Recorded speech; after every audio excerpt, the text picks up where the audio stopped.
La Troisième République de 1870 à 1914. La Troisième République est le régime politique français qui succède au Second Empire en 1870. Elle perdure jusqu'en 1940. Cependant, la naissance et la persistance de cette république se sont avérées être de réels défis avant même le choc du premier conflit mondial en 1914.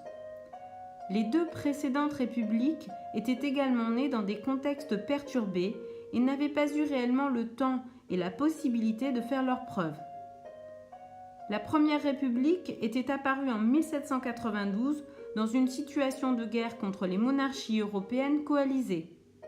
Elle n'a pas connu l'expression du suffrage et ne s'est maintenue que par le régime de la terreur, mené par le Comité de salut public, alors guidé par son chef charismatique Robespierre. Ce n'était qu'avec l'arrivée au pouvoir de Napoléon et la mise en place d'un nouveau régime autoritaire que la stabilité politique réapparaissait. La Deuxième République est quant à elle proclamée à la hâte en 1848 dans un contexte social européen perturbé, surnommé le Printemps des peuples, qui a mis en évidence la déficience du pouvoir monarchique incarné par Louis-Philippe. Il s'agit là essentiellement des raisons pour lesquelles le grand vainqueur de la première élection présidentielle n'est autre que Louis-Napoléon Bonaparte, neveu de Napoléon Ier.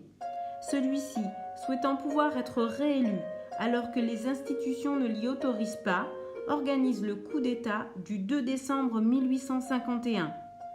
Napoléon III mettait ainsi fin à la Deuxième République en s'assurant l'approbation populaire par un plébiscite.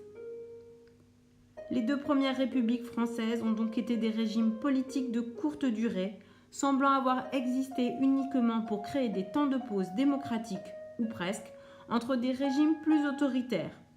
Jamais 203, comme dit le proverbe, les défis de la Troisième République sont désormais exposés.